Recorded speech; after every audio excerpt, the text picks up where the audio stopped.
जो नाम के बल से पाप करते हैं उनकी बड़ी दुर्दशा होती है, उन्हें पाखंडी कहते हैं, उन्हें दंभी कहते हैं।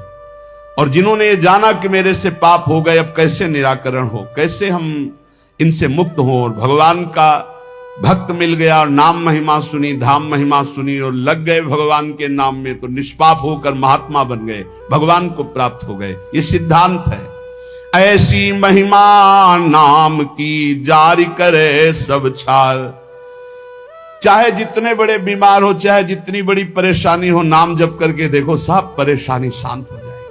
एक अलौकिक आनंद रहेगा। भारी से भारी दुख में, भारी से भारी रोग में एक अंदर एक अलौकिक स्थान है, जहां बैठ जाओ तो एकदम वातानुकूलित कक्ष, सम, न दुख न सुख न लाभ न हानि न हर्ष न सुख न जन्म न मृत्यु। नाम जब से वो दरवाजा खुलता है, अंदर ही है, उसी में बड़े बड़े संत जन आराम करते, आनंद से पड़े रहते। सुवत पाव पसार, काहू के बल भजन को काहू के आचार, व्यास भरोसे कुंवर के, वहां सुवत पाव पसार। वो कमरा है अंदर एक आत्मस्वरूप, जिसमें शम है, शम, कोई भी क्षमता नहीं, वो नाम से खुलता है। जितना नाम जप करोगे उसी में मस्ती रहती है। हर समय निश्चिंत, निशुक, निर्भय, एक अपार आनंद। नाम संकट में लो लाइए, दूरी करे सब व्याधि। जिसको भी कष्ट है, इसीलिए कह रहे हैं बात को समझो। ये जंतुर मंतुर, ये कलावा, ये सब तुम्हारे दुखों को दूर नहीं कर पाएंगे। ये सब प्राकृतिक हैं, विचार करके देखो, ये सब प्रकृति से बने हुए हैं। तुम परमात्मा के अंश हो, तुम्हें एक भ्रम हो गया है। परमात्मा अंश जब प्रकृति से सुख भोगने की इच्छा करता है तो अशांत हो जाता है। इस अशांति को ज्ञान के द्वारा नष्ट करना है, भजन के द्वारा नष्ट करना है। ये सब कुछ नहीं होने वाला, इनसे कुछ नहीं होने वाला। जैसे मैं मर रहा हूं अपने श्रवण कुमार के वियोग में, ऐसे अपने पुत्र के वियोग में मरेगा, ऐसा बोला था श्रवण कुमार के माता पिता ने। ऐसा ही हुआ महाराज दशरथ जी को, हुआ ना। चल दिए जंतुर बांधने, तुम्हारे प्रारब्ध काट देंगे। इसी में सब फंसे हैं। एक लौंग ले आओ, खोट ले आओ, ये कर ले, और यहां राम नाम की औषधि करो, हृदय राखो याद, संकट में लो लाइए, दूरी करे सब व्याधि। हाँ, ये पक्की बात है। जा सुनाम भवभेष झरन घोर त्रिशूल, सोई कृपाल तुहि मोहि पर रहो सदा अनुकूल। ये बातें समझ में आती है। गरुड़ जी महाराज के जंतुर बांध देते काकभूषुंड जी, जाओ तुम्हारा भ्रम ठीक हो जाए। नहीं, पूरी राम कथा सुनाई। ये है भ्रम दूर करने का, ये सब बवाल। अरे भाई, इतने बैच चल रहे हैं, इतने प्रोग्राम चल रहे हैं, हमें लगता है अस्पतालों में ताला लगवाना पड़ेगा, सब वहीं ठीक हो जाए। भैया काहे को औषधि, डॉक्टर पढ़ पढ़ के परेशान, पैसा लगा के इतनी डिग्रियां प्राप्त कर रहे हैं। ऐसे ही है, व्यर्थ में मत भ्रमित हो, व्यर्थ में फिर प्रार्थना कह रहा हूं। एकमात्र भगवान की शरण ही है, एकमात्र भगवान नाम है, उसी से सब ठीक होगा। आप जपो, आपको दवाई खानी पड़ेगी। राम राम, कृष्ण कृष्ण, हरि हरि, राधा राधा, आनंद आ जाएगा। हम ये नहीं कहते तुम्हारे शरीर में रोग नहीं आएगा, हम ये नहीं कहते तुम मुकदमा जीत जाओगे, हम ये नहीं कहते तुम हाथ फैक्ट्री वाले मालिक बन जाओगे, लेकिन तुम शांति प्राप्त कर लोगे, तुम तृप्त हो जाओगे, तुम एक शीतल हृदय वाले हो जाओगे, तुम एक अविनाशी के बच्चा हो ऐसा अनुभव हो जाएगा, एक अपार आनंद प्राप्त हो जाएगा। भले आपका व्यवस्था कमजोर हो, लेकिन आपकी स्थिति बहुत जोर की हो। और आज व्यवस्था बहुत जोर की है और स्थिति 2 पैसे की नहीं है। जहां देखो वहीं घुटने टेका पड़ा, चाहे काम हो, चाहे क्रोध हो, चाहे लोभ हो, चाहे मोह हो, चाहे मद हो, सब रौंदे फेंक के दे रहे। क्यों? क्योंकि भगवान का भरोसा नहीं। बोले काला जादू होता है, हाँ, कपड़ा मत दे देना, नहीं तो बोले वो काला जादू कर देगा। तो तुम लाल करो, काला करो, हमें ऐसा काले जादू ने फंसा लिया है कि आज तक नहीं जो हट पाए। तुम्हारा काला जादू क्या करेगा? श्याम सुंदर से ज्यादा कोई काला जादू है? देखो उसका जादू, निमिष मात्र में अनंत ब्रह्मांड रच दिए, इतना बड़ा जादूगर है। और ये भी बात जान लो, सबसे बड़े अघोरी जानते कौन है? भगवान शिव। सब चेला हैं उनके जितने हैं। तो यह ना समझो कि पुराना भूल थोड़ी जाता है, नहीं, पुराना भूल थोड़ी जाता है। हाँ, वो सब है। वो है बहुत बड़ा सिम कार्ड है, जिसमें एक कोने में वो भी है, और उसमें ऐसा है महान काल को भी रोकने की ताकत, इसीलिए उनका एक नाम मृत्युंजय है। मृत्युंजय, मृत्युंजय नहीं महामृत्युंजय, काल ही नहीं, उनका एक नाम महाकाल है। भगवान के भरोसे, भगवान के आश्रित, भगवान नाम जापक, विश्वास कर लीजिए साहब, जब इतने बड़े स्वामी हमारे लिए विधान कर रहे हैं कि तुम ऐसे ऐसे जियो, तो हम उसके विपरीत क्यों जीना चाहें। जो ही प्यारो करे सोई मोई भावे। जीवहुते प्यारे अधिक लागे मोही राम, बिन हरि नाम नहीं मुझे और किसी से काम। कहे मलूक हम जब ही ते लीनी हरि की ओट, सोवत है सुख नींद भरी डारी भरम की पोट। गाठी सत को पीन में सदा फिरूं निसंक, नाम अमल माता रहे गिने इंद्र को रंक। बोले जब से मैंने भगवान के नाम का भरोसा लिया, अपने प्राणों को भगवान को समर्पित कर दिया, अब जीने की भी आशा नहीं रही। मैं चैन से सो रहा हूं, मेरे भगवान हर समय जगकर हमारी रक्षा कर रहे हैं। ये बिल्कुल डरो मत, और बिल्कुल आशा मत करो कि कोई कुछ कर देगा। बिल्कुल मत डरो, हम खूब खुली बात कह रहे हैं, खूब बस नाम आपके हृदय में चल रहा हो। एक भक्तमाल में चरित्र है कि एक बड़ा तंत्र सिद्ध किए, तो शालिग्राम को ऐसे नचाते थे चुटकी से, ऐसे शालिग्राम भगवान नाचते, तो लोग कहते प्रेम से भगवान देखो नाच रहे हो, भेंट चढ़ाते। अरे भेंट के लिए न जाने क्या क्या नौटंकी नाटक करते हैं। अब एक परम वैष्णव थे, उनके शिष्य जब भिक्षादि के लिए गए तो देखा भीड़ लगी, तो वहां गए तो देखा वो शालिग्राम को नचा रहे थे, ऐसे करते तो शालिग्राम ऐसे नाचते ऐसे। तो गए और कहा गुरुजी एक तो बहुत बड़े भक्त देखे जो शालिग्राम नचा रहे हैं, लोग भीड़ चढ़ा रहे थे और लोगों की कामनाएं पूर्ण करते हैं। का ऐसा भक्त तो नहीं हो सकता, भक्त का ऐसा तो भाव बन ही नहीं सकता, वो अपने भगवान का प्रदर्शन करके नचवा के पैसा, ऐसा तो ठीक नहीं है। पर चलो भाई, जैसे भी भगवान जिसको, उन्होंने कहा नहीं गुरुजी फिर आपको चलना होगा, अगर आप चलोगे तो लोगों की जो बुद्धि उसके प्रति आकर्षित हो रही, वो बेचारे सब मारे जाएंगे, उनकी पावन श्रद्धा व्यर्थ में ढोंग में क्यों फंसे, आप चले। बोले हम चलेंगे तो उनका कोई भी नाटक नहीं चलेगा। बोले आपको चलना पड़ेगा, सबकी रक्षा के लिए चलना पड़ेगा। अब वो गए तो वो प्रसिद्ध संत थे, बहुत लोग उनके साथ और चल दिए। जब वो गए तो उनका भाई हमारे गुरुजी आए, दिखाओ भाई शालिग्राम भगवान कैसे नाचते हैं। वो बाहर निकाल के लाए सजा के, वैसे कुछ नहीं, वो कोई मंत्र तंत्र थोड़ी कर रहे हो, तो नाम जप कर रहे हैं भगवान का, कुछ नहीं। तुरंत उसने दृष्टि मिलाई, उसने कहा हमारी बेइज्जती का मतलब तुम समझते हो। भैया हमने तो कुछ किया नहीं। बोले जाओ आज तुम रात तक देख लेना। और वो तांत्रिक मारण का मूठ का प्रयोग किया, मंत्र अनुष्ठान किया, पवित्र होके बैठ के एक खप्पर में ज्वाज्वल्यमान अग्नि, बस ये उल्टी में खून, सोच में खून, और उसमें समय निर्धारित किया जाता है 8 घंटे 10 घंटे 2 घंटे 4 दिन महीना, जितना उतने में मर जाएगा आदमी। ऐसा मंत्रों में पावर, उसने मूठ का प्रयोग किया। अब वो जहां भजन कर रहे थे और किसी को दिखाई नहीं देगी, उसी को दिखाई देगी जिसको मारने जा रहे। उन्होंने देखा उनका, अच्छा इसने तो मारण का प्रयोग किया, नाम उच्चारण किया और कहा वापस यहां आपकी बस नहीं कि आप डेहरी लांग सको, और आप जानते हो सर्वज्ञ भगवान सब में विराजमान है, मेरा कोई अपराध नहीं है। तुरंत मूठ वापस हुई। अब उसके वही सब शुरू हो गया, खून की उल्टी, खून की सौंच, ऐसे हाहाकार मच गया। लोगों ने आगे बताया को मर रहा है, तड़प रहा है, दौड़ के चलो। गए और कहा देखो तुमने मूठ का प्रयोग किया, ये लोग जान नहीं रहे, वो स्वयं आकर तुम्हारे ऊपर दंड दिया, जानते हो क्यों? क्योंकि हम भगवान का नाम जप करते हैं। अगर आप नाम जप करना शुरू करने का वादा करो तो मैं बचा सकता हूं, अन्यथा आपकी मूठ आपको ही मार देगी। हाथ उठा के कहा मैं शरण में हूं, मेरी रक्षा कर लो। कुछ उनको मंत्र थोड़ी पढ़ना पड़ा, अपने आप सब शांत हो गए। भगवान की भक्ति की महिमा हो। एक तांत्रिक थे जो सन्यासियों को बहुत परेशान करते थे, बहुत तरह से उपहास करते थे, मंत्र का प्रयोग कर देते, अचला छूट गया, लंगोटी छूट गई, कमंडल गिर गया, दंड गिर गया, ऐसे कई तरह के, और उपहास करता है बड़े त्यागी हो सन्यासी। पूज्यपाद श्री धर्म सम्राट करपात्री जी के से सन्यासियों ने कहा बहुत बेइज्जती करता है सन्यासी। कहां है? तो उन्होंने बताया अमुक जगह। गए, नारायण नारायण नारायण। उसने अपने मंत्र का प्रयोग किया, कुछ नहीं। और भाई जितना पावर हो कर लो। उनका आप धर्म सम्राट करपात्री जी हो क्या? बोले आपको इस परिचय से क्या मतलब, आप अपना तंत्र का प्रयोग कीजिए, जब आपका हो जाए तब मुझे बताना, बस एक बार नारायण बोलूंगा।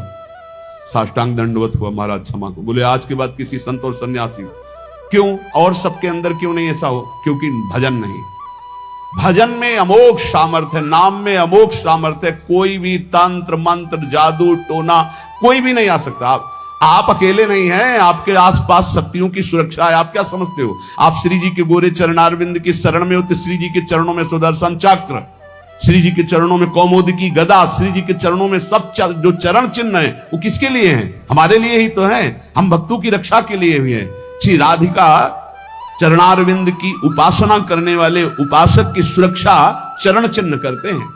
आप ऐसा ना समझना कि भूरी गोरी किशोरी नील कमल लिए हैं, कुछ तो है नहीं इनके पास, एक डंडा भी नहीं तो रक्षा क्या करेंगी। इनके चरण 19 चरण चिन्ह है। वो सदैव अपने जनों की सुरक्षा में रहते हैं और उनके प्रियतम जितने शक्तिशाली सब उन्हीं से शक्तिशाली है। इसलिए निर्भय, निश्चिंत, निशोक। हां, अगर कोई प्रारब्ध भोग है तो वो अपने को भोगना है, मुस्कुराते हुए भोगना। ये नहीं मानना कि किसी ने कुछ कर दिया है, किसी की ताकत नहीं कुछ कर सके। भगवान नाम जापक का शरीर में जो दंड आता है, प्रारब्ध आता है, वो भोगना पड़ता है। हाँ, यहां बरगदिया बाबा थे सेनपुर के बगल में, दूधी कगार के बीच में। वो गंगा जी में सदैव खड़े होकर भजन करते थे, तो कछुआ ने काटा। धीरे धीरे वहां सड़न पैदा हुई, कीड़ा पड़ गए, पूरे पैर में कीड़ा पड़ गया। डॉक्टर के पास जाने की रुचि प्राय एकांतिक महात्माओं की नहीं होती, तब तक जब तक भगवत आदेश नहीं होता तब तक उसे सहते रहते हैं। बड़े बड़े कीड़ा उनके पैर में देखे गए। भीषण कष्ट होता होगा, लेकिन वो कभी पीड़ित नहीं देखे गए। अब ये प्रारब्ध भोग था उनका, और वो पहले से कह रहे थे सब लोग आते हो, जिस दिन प्रारब्ध उदय होगा उस दिन कोई नजदीक नहीं दिखाओगे। तो इतना सड़न और इतना कि सब बाहरी केवल सुख सुविधा, सबको ये भ्रम हो गया कि इतने बड़े भजनानंदी कहे जाते थे, जब इन्हीं के पैर में कीड़ा पड़े, सड़ रहे, तो इनका भजन क्या? वो सिद्ध पुरुष थे, वो केवल अपने प्रारब्ध शरीर का क्षय कर रहे थे। तो ये कोई ऐसा ना सोचे कि किसी के ऊपर कोई अपना प्रभाव दिखा दे। ये उन्हीं के ऊपर दिखा सकता है जो भजनहीन है, भजन नहीं हो रहा। अगर भजन करोगे तो किसी की भी ताकत नहीं है कि आपको दुख पहुंचा सके। करे भक्ति भगवंत की और करे कबहु नहीं चूक, तो हरिरस में साचो रहे ये साची भक्ति मलूक। यदि सच्चे भाव से चलोगे, भगवान की भक्ति करोगे, नाम जप करोगे, तो हर समय भगवान की सुरक्षा बनी रहेगी, आपकी भागवतिक सुरक्षा बनी रहेगी। ये अनुभव होता है हर समय भगवान की सुरक्षा का, भक्त को अनुभव होता है भगवान मेरे पास है। जे तेरे घट प्रेम है तो कहीं कहीं न सुनाओ, अंतर्जामी जानिए अंतर्गत को भाव।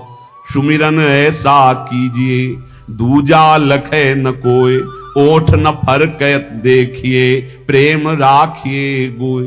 ऐसा भगवान का भजन करो कि ओठ भी फड़कने न पावे, अंदर ही अंदर नाम चले, कोई जान न पावे तुम कितना नाम जप करते हो। अंतर्यामी भगवान का यदि चिंतन कर रहे हो तो किसी को बताने की, दिखाने की, जताने की जरूरत नहीं। और जब आप ऐसे भजन करोगे तो जहां जहां बच्चा फिरे तहां तहां फिरे जुगाए, कहे मलूक जहां संत जन तहां रमैया जाए। जैसे बछड़ा जहां जहां जाता है गाय रंभाती जाती, ऐसे जहां भक्त चरण रखता है वहीं भगवान होते हैं आसपास। चिंता करने की जरूरत नहीं है। माला जपो न कर जपो, जिभ्या जपो न राम, ये उनका विश्राम पद है, उनका स्वयं का विश्राम स्थान है ये दोहा उनका। माला जपो न कर जपो, जिभ्या जपो न राम, सुमिरन मेरा हरि करे मैं पाया विश्राम। ये स्थिति है, ये स्थिति, ये स्थिति है। ना हाथ से माला जपता हूं, ना जबान से नाम जप करता हूं। माला जपो न कर जपो, जिभ्या जपो न राम, सुमिरन मेरा हरि करे मैं पाया विश्राम। मैं खो गया हरि में, अब हरि ही स्मृति बन करके चल रहे, मैं हरि स्मृति। स्मृति के अभिमान का भी त्याग जो है वो ये स्थिति है। ये तुम न शुरू कर देना, हा कि न माला जपो न कर जपो न जिभ्या जपो, अब मेरा हरि सुमिरन कर रहा है, ऐसा स्थिति की बात है। प्राय ये बातें ज्यादा पकड़ी जाती सिद्धावस्था वाली, कि जैसे उसमें लिखा ना सुधानिधि में, लिखंति भुजमूल तो न खलु शंख चक्रादिकम विचित्र हरि मंदिरम। तो एक साधक मिले, अन्य कहीं से मिले, तो श्री हरिवंश ने कहा आज तिलक रचना नहीं, उसकी जरूरत नहीं। अच्छा सुधानिधि नहीं पढ़े आप? उनका जी वो लिखंति भुजमूल तो न खलु शंख चक्रादिकम। उनका हरिवंश महाप्रभु से बढ़कर, महाप्रभु तिलक लगाते हैं, राधा वल्लभ जी तिलक लगाते हैं, गुरु जी तिलक लगाते हैं। श्लोक याद है तुम्हें, और उनके स्वरूप को नहीं याद है कि स्वयं आचार्य तिलक लगाते, इष्ट तिलक लगाते, गुरुदेव तिलक लगाते। ये सिद्धावस्था बहुत जल्दी पकड़ी जाती है। क्या सुना बोले, माला जपो न कर जपो जिभ्या जपो न राम, लेकिन हर समय जपता रहूं विषयों को अभिराम। बड़े शोभा में है भोग, बड़े शोभा, इनका चिंतन। ये कहा है स्मृति की, स्मृति का भी त्याग, मैं स्मृति कर रहा हूं इसका भी त्याग। अखंड स्मृति चल रही, माला जपो न कर जपो जिभ्या जपो न राम, सुमिरन मेरा हरि करे मैं पाया विश्राम। मेरा हरि सुमिरन करे मैं विश्राम को प्राप्त हो गया। भगवान श्री कृष्णचंद्र जी महाराज अर्जुन जी से करुणा करके उपदेश कर रहे हैं। गेयः यह स नित्य सन्यासी, वही नित्य सन्यासी है। अपने लोगों ने सन्यास शब्द से समझ लिया है कि जो दंड ले लेता है, जो घर बार त्याग कर देता है, जो लाल कपड़ा पहन लेता है या जो पीले कपड़ा पहन लेता है, वही सन्यासी होता है। भगवान यहां सन्यासी की परिभाषा करे, गेयः स नित्य सन्यासी यो न द्वेष्टि न कांक्षति, निर्द्वंदो ही महाबाहो सुखम बंधात प्रमुच्यते। हे महाबाहो, हे विशाल भुजाओं वाले, या जिनके बड़े महान होते हैं, गुरु या बड़े भ्राता। तो दोनों अर्जुन के बड़े महान हैं। भ्राता धर्मराज युधिष्ठिर हैं, गुरु जगत गुरु भगवान श्री कृष्ण है। इसलिए भगवान ने अर्जुन को कहा महाबाहो, तुम महाबलवान हो, तुम ऐसा कर सकते हो। क्या? किसी से द्वेष नहीं करना। सन्यासी कौन? ना द्वेष्टि ना कांक्षति, ना किसी से राग है, ना किसी से द्वेष है, और ना कोई चाह रह गई है। यह है कसौटी। पूज्य श्री सद्गुरुदेव भगवान जो बाल्यावस्था में स्वीकार किए थे, जिनकी पहली बार संसार से निकलकर शरण में हुए, वही अंतिम तक ले चल रहे हैं विविध रूप परिवर्तन करते हुए। उनका स्वभाव था, फलाहार करते थे एक बार 24 घंटे में, और नारियल का खप्पर था। अब जैसे कोई भिक्षा लाया, आलू घिया ऐसे उबाल के, ऐसे नमक नहीं। बड़े कड़े नियम उनके सन्यास के थे। खप्पर ऐसे स्वामी जी डालें, खप्पर पलट गया नहीं। तो पहले बता दिया जाता था बोलना नहीं, पूछना नहीं। अब जैसे आपने डाला, स्वामी जी और, बस वहीं हाथ रख देंगे, बस। कई कई दिन भूखे रहते, क्योंकि प्रायः लोग संसारी नहीं जानते। तो स्वामी जी डालें, बस खप्पर पलटा दिया नहीं। लाल चेहरा, इधर देखो तो एक एक हड्डी गिन लोगे। हर समय मंत्राकार वृत्ति, प्रणो जप में कोई अर्थ संग्रह नहीं, एक फूस की झोपड़ी, बड़ा कठिन तप। उन्हीं से संस्कार ये जीवन के बने कि एक भी श्वास भजन रहित नहीं जानी चाहिए। शुरू से संस्कार यही बना दिए पूज्य सदगुरुदेव भगवान ने। गेया स नित्य सन्यासी यो ना द्वेष्टि ना कांक्षति, ना किसी से राग है, ना किसी से द्वेष है, और ना कोई चाह है। ये बहुत बड़ी बात है। यही कसौटी है साधु की साधना की। किसी भी प्राणी, पदार्थ, परिस्थिति, सिद्धांत से न द्वेष है और न राग है। द्वेष भी नहीं किसी से। सब भगवत स्वरूप है।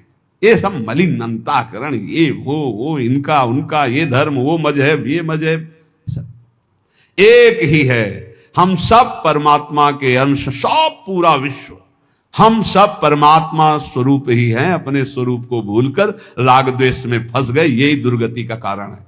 कोई अलग नहीं, कोई अलग नहीं, पूरे विश्व में कोई अलग नहीं। आप किसी महापुरुष की वाणी पढ़ के देखो,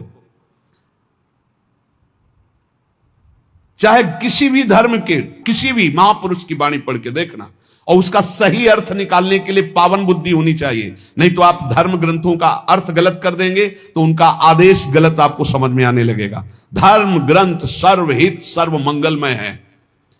जो लिखा हुआ है, जैसे अपने यहां लिखा हुआ है, आताताई को मार देना चाहिए।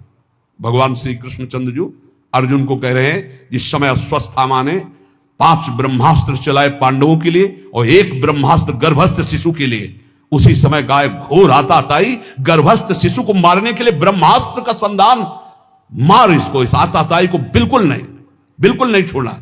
और फिर क्या कहा, ब्राह्मणत्व से युक्त ब्रह्म ऋषि को कभी जान से नहीं मारना चाहिए, मेरी आज्ञा की पूर्ति की जाए। मारना भी है और मारना भी नहीं है।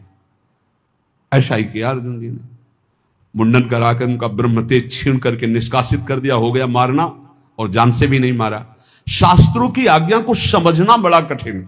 भजन के द्वारा सबकी बुद्धि शुद्ध हो, ऐसा सोचना चाहिए। भजन के द्वारा ना द्वेष्टि ना कांक्षति, ना किसी से राग ना किसी से द्वेष और ना कोई चाह, वही सन्यासी है। बस इतने को पहचानो। भगवान कह रहे हैं गेया सानिध्य सन्यासी यो न द्वेष न कांक्षत। क्या है, किसी से द्वेष नहीं तो किसी से राग नहीं, राग द्वेष रहित और कोई चाह नहीं, यही सन्यासी का स्वरूप है।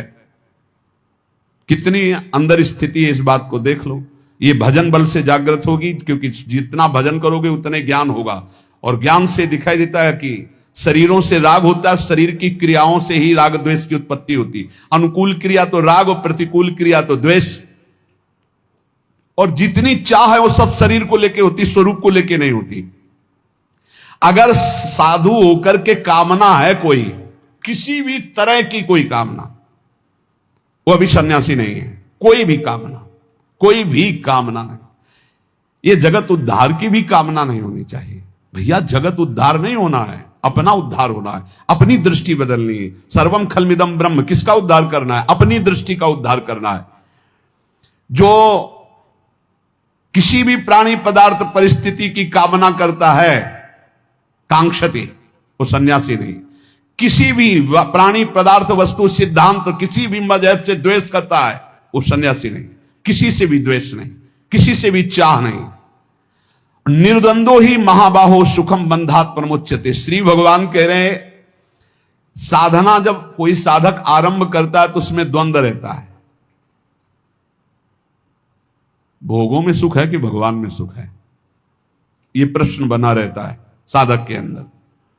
गुरुजनों की शरण में रहे तो बच जाएगा, नहीं तो बहुत ही खोखला हो जाता है। साधना के आरंभ में साधक के अंतःकरण में द्वंद्व रहता है। बहुत ध्यान से सुनना। आवश्यकता तो है हमें भगवत प्राप्ति की, लेकिन रुचि है हमारी भोगों में। इस रुचि के ऊपर शासन चाहिए। शासन, अगर शासन नहीं कर सकते आप, तो अपने आप को गुरुदेव के चरणों में समर्पित करके उनकी शास्त्र की आज्ञा के अनुसार शासन में बंध के रहे। और बिना इसके बंधे सामर्थ्य नहीं आती कि अपने आप को शासन में ले ले। नहीं तो आवश्यकता भगवान की, रुचि भोगों की है, सबकी आवश्यकता भगवान की है, रुचि भोगों की है। बस यही समस्या का समाधान नहीं हो पा रहा।